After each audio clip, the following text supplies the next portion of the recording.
Hello everyone, आज आपण जाणून घेणार आहोत तुमच्या नातेसंबंधांमध्ये जे काही बिघाड झालेले आहेत. मग ते नाती कोणासोबत पण असू दे, तुमच्या पार्टनर सोबत असू देत, तुमच्या आईवडिलांसोबत असू देत, मित्रमंडळींसोबत असू देत, काही असू देत. आता आपल्याला बघायचं आहे की ही नातेसंबंध सुधारायचे असतील तर तुम्ही काय करायला पाहिजे.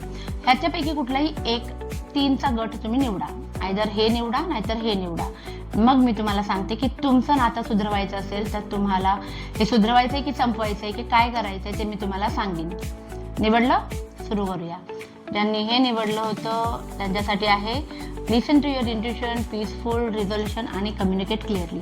म्हणजे तुम्हाला तुमच्या पार्टनरसोबत ना तुम्हाला काय खटकते ते सगळ्यात पहिले चर्चा केली पाहिजे. एकदम बिनधास्त जे मनात येते ते सगळं बोलून टाका.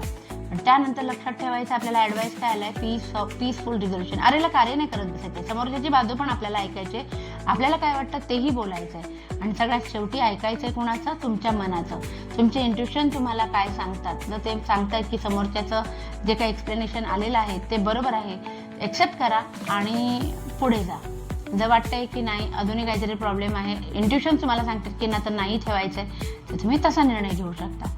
आता ज्यांनी हे 3 कार्ड सिलेक्ट केले होते त्यांच्यासाठी काय आलं आहे आपण ते बघूया. एक आलेला आहे लेट गो, दुसरा आलेला आहे फॉरगिव्हनेस आणि तिसरा आलेला आहे ट्रस्ट.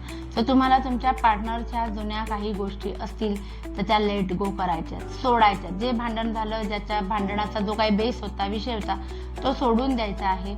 फॉरगिव्हनेस, माफ करायचं आणि पुढे जायचं आहे.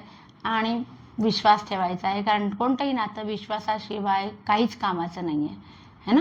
सो हे गोष्ट लक्षात ठेवायचं. ज्यांनी हे निवडले होते त्यांनी हे नातं जपण्याकडे तुमचा कल ठेवायचा आहे, कारण पुढे जाऊन हे नातं खूप घट्ट होणार आहे. Okay, bye bye.